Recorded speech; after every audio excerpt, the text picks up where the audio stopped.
You're on a Sounds of the Baskerville vodcast. Hi, Chris. How are you? Hello, James.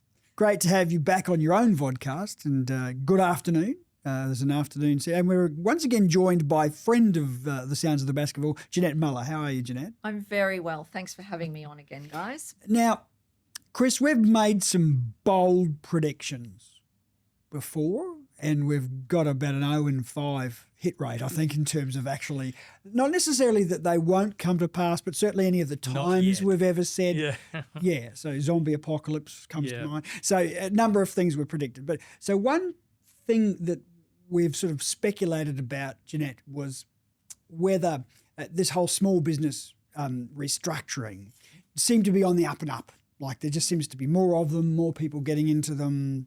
That's not necessarily what I think either of us or any of us are seeing. But I thought I'd just Well, throw that to was you. the story until about July 2025, and then it's just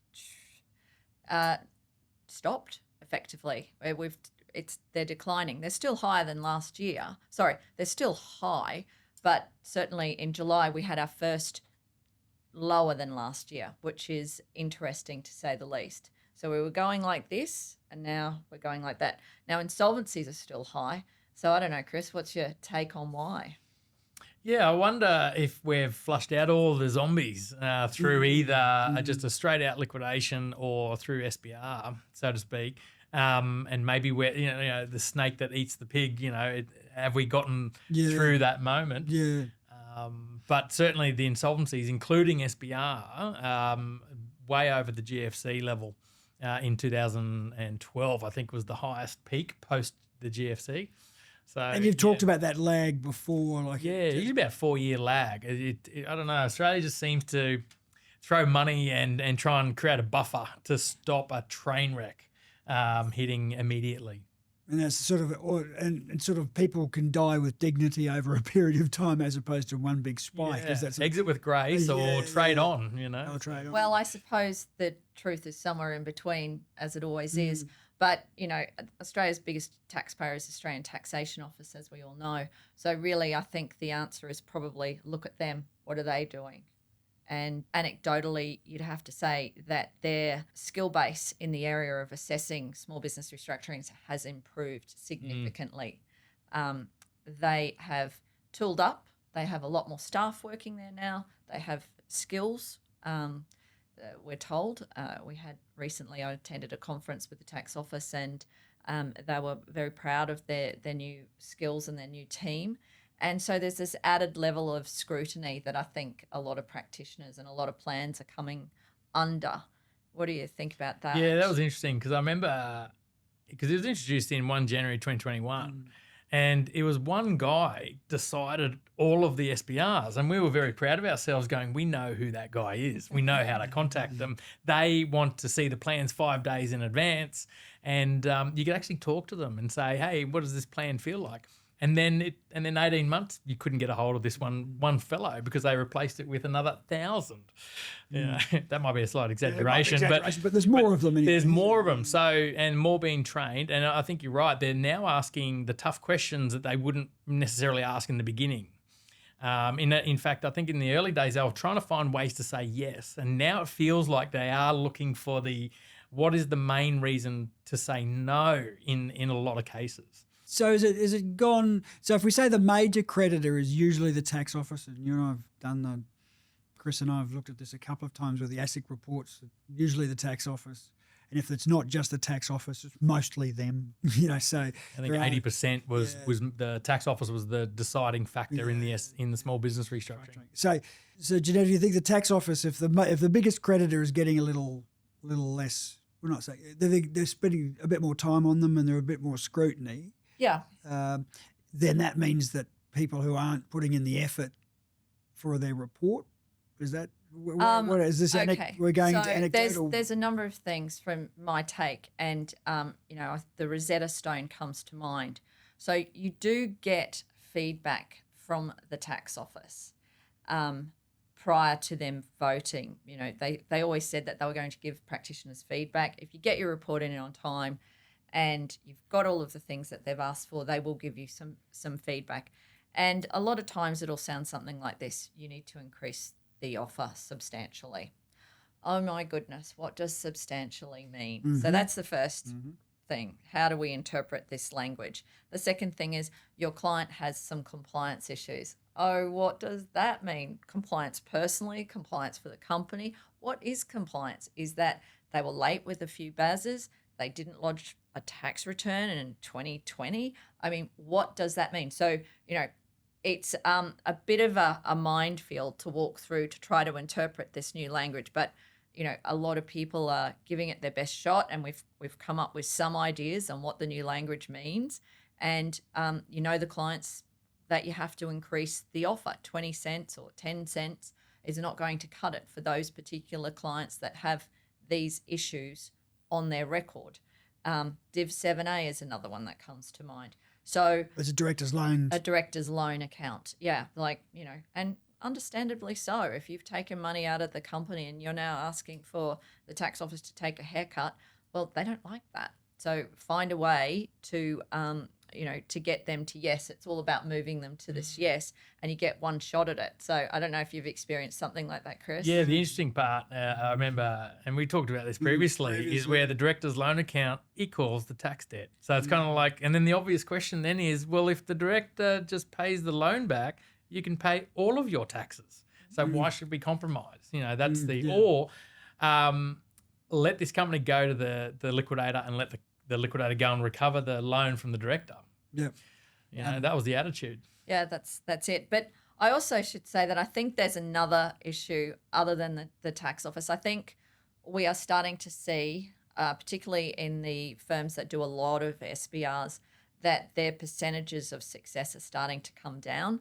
And so I suppose from their perspective, they're going, well, I don't want to do these if this has too many of these red flags that the tax office considers red flags. And that's what they call them: red flag compliance, red flag Div 7A, red flag never honoured a repayment plan, etc., etc. So they see they won't put them up. They won't put up ones that they know. I don't know how the conversation goes, but I presume there are certain things that go, well, they're honest with the client potentially and just say, it's not going to work out for you. Maybe you should look at something else. And my fear about that, and obviously present company excluded, is that we might start seeing a bit of a rise in phoenixing now. So we go back to the bad old days. Oh, well, don't worry, that path was open to you, the SBR path, but don't worry about it. We'll just liquidate and you can buy your assets back and we'll do a phoenix. So, I hope I'm wrong. I hope that's not what's happening, but it is very concerning to see that going down after it was going like that. So I don't know what your take on the situation is. Yeah, that's an interesting part. That actually is a fallout because, if you've got one shot at it, one every 7 years for the company and the director. So neither party can then use this process again for 7 years. Yeah, what would you do if you wanted to keep your business alive, but the ATO just rejected your... And of course, we know Yeah. there's no guarantees. And everyone says that. Every client I see, there's no guarantees. But I can tell you from experience, I've looked at your proposal and I've looked at your compliance and it looks very good. And I think you've got good prospects. No guarantees. Yeah, that's the tricky part. And I guess, the two interesting things with small business restructuring is, one is if it does fail, if it fails on the vote, then the company just reverts back to its registered status as if you didn't take any action whatsoever. So now you're back in, okay, great, what do I do with this company? So you're always in control.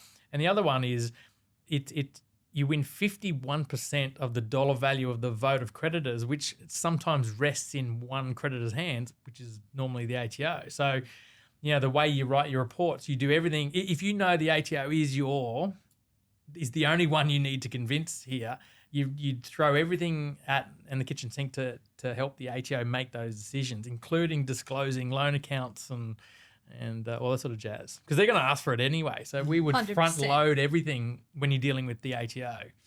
Yeah, and I think you may have made the point on previous episodes, Ginette, that the tax office in fact asked for more than, say, the legislation or regulations would suggest that they're required to receive. But if they're the biggest creditor and you want their vote, if they ask for it and they don't get it, well, you know which way the vote's likely to go, don't you? But also you don't want to waste time, because what would happen is if you didn't front load the evidence to the ATO that we know they're going to ask the question, what happens is on the 11th hour of the 11th day is when you get the request for information, and the last thing you want to be doing at 4:30 on a Friday is having this conversation with the ATO to get them all this hardcore finance information, So now that we are aware of what they're asking for, well, we just front load it with the report. There's your report. There's your proposal. Here's everything we know you're going to ask us in advance. Bang. Make your decision. So there's clearly a savvy people providing them what they want. We know the bar sounds like it's gone a bit higher. Yes.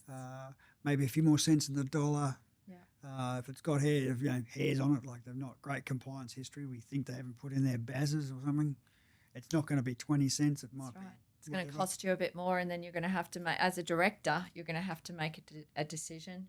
Have you got a DPN? I mean, that's the other issue too. You've got a director's penalty notice there. Maybe this is one of your only options. Maybe you have to do a SBR just because of that. And it might fail, but maybe it's worth that risk because of the DPN that's hanging over your head. And we've even seen people use SBR deliberately to obviously intercept a non-lockdown DPN, right? So a non-lockdown DPN gives you your 4 options within a 21-day period. So we're going to start the SBR process. And then what happens is the directors seem to ghost. And we're chasing the director for all its information, but I think they're deliberately just using small business restructuring as a pause to buy a little bit more time to defeat the DPN, because they know once the SBR fails, the ATO has to reissue the DPN again. So in other words, all you're doing is buying some time. And some people even say that once you've defeated the first DPN, the ATO doesn't issue a second one.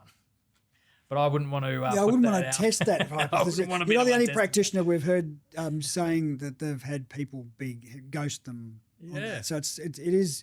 But I would describe that it's rare. I should say that's rare. That's not in our wheelhouse of normality. That's your 1% outlier. I would describe that as an extremely risky strategy. But anyway, so and potentially expensive. You wasted your chance one of shot. doing it. That's a You're good point. one in 7 years, and all the people associated with that. I mean, if you're going to have a shot, make it count. Yeah, and it's potentially cost you $20,000 in advisors' fees and the SBR fees. Correct. Just to start the process to begin with, And it's always up front. That's right, and then to walk away, it doesn't make a lot of sense. Away. Yeah, wow. So I think the thing is that there's some nuance, there's some sophistication now required, which we see, and I think that's a real risk, because there were the spruikers saying we'll save you X% of your tax bill, and clearly the tax man's not going to be happy with hearing that sort of story. So if that's an abusive process, but if we tighten it too much, do we then really, your real concern is that's right. bad You old tighten days all over it again. too much, then you destroy what was a real lifeline for these businesses. So tightening it up too much, consequences. Having it loose, consequences, was a bit of an unfair playing field. Potentially people with huge Div 7A loans were getting through, and the tax office was learning on the job. Of course, they've admitted to all of that. So some SBRs got through that maybe ought not to have. And so, it's finding that balance that keeps the economy ticking. And, the ATO is 93, the number is 93% of all SBRs that have done up until July had the ATO. Wow. As a creditor. So, they're calling the shots. So I suppose the call is, don't make it too hard. Don't take us back to phoenixing. It's just not where we want to go, because SBR, for all its problems and imperfections, at least has this layer of transparency that I think we all like and the ATO appreciates, and you have a good go and the directors get a chance. They know it's their one chance in 7 years. And from most accounts, particularly that ASIC report that came out recently, majority of them are continuing to thrive and survive. So the data's there to say it's working. Let's just not make it so hard that it fails. And that same report, again in June 25, said that SBR returned about over $100 million of monies back to creditors. Now, if you sort of flip that and put it into the liquidation context, imagine if those guys couldn't access small business restructuring, and the only other option was liquidation. 90% of liquidations end up with 0% return to creditors. So at least it's a mechanism of getting something back. Yes. Yeah. Getting us money. So I suppose if we ran this, it's interesting, the conversation about kind of where things are up to. What are the key messages for a business person or their advisor accountant from this? What are we learning? Like, you should have done it 2 years ago, maybe. But what else? What are the key messages? It's compliance, is it? Well, I'd say it's a little bit about the match fit that we did an earlier podcast on this, James. It's about, if you're an advisor, help the client to get match fit. Help them to have a crack at putting the compliance in place. And if that takes a little bit more time up front to get them organised and to put the I's and the T's in the right spots, then, do that. Give them a chance at doing these SBRs. Because I think from my perspective, phoenixing is dangerous. There's no guarantee that that a liquidator is not going to undo those. And any advisor that's telling them, it's going to be fine, it's a legal phoenix, I think it's fraught with danger. That would be my take. Yeah, and I think, I don't know how many liquidations are under the belt now, but if you sort of think, you look back, with all the investigations we have to do, you look back, it was about 12 or 18-month mark before our arrival is when they probably should have been talking to us. Because at that 12 or 18 months before they got us involved, they had options. They had a lot of options. And then over time, and the pressure mounts and the creditor pool increases, your options decrease rapidly. Yeah. So as the clock ticks, you've just got to try and hear it, I think, is that. Yeah. And so that's an accountant who may or may not be getting their bills paid. That's one of the red flags to say, hang on, this person needs to get advice now. So still worth it, still going, but they're a little bit harder to do, SBRs. So if you've got one shot in 7 years, you don't waste it, like we've talked about, and you make sure that you put the best story forward to you as an SBR practitioner. SBR practitioner number 2 in the country, second one in the country. So you need to get the best story that you can put forward to the ATO. Is that? Yeah, and we want to match the narrative you tell us with the data, the financial data. So in other words, if you tell us, it was COVID that triggered the issue, well, we want to look back at your financial data and see that COVID really was the issue, as opposed to you were fine during COVID. You just went and bought 3 houses and a boat last year. Might be the issue, right. And then obviously that's something that you do too, Ginette. You're getting people in this match fit, so that narrative is quite clear to the SBR. Yeah, team. I suppose it's the same thing, isn't it? In a way, it's like, don't pick a lazy advisor.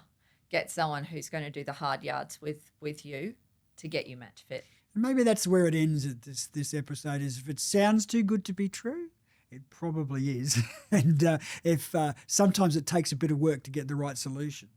Hey, thanks very much, Ginette, for joining us on the Sounds of the Basketball. And thanks very much, Chris, for this vodcast series we've had of hundreds and something in your own show. Thanks again. Cheers.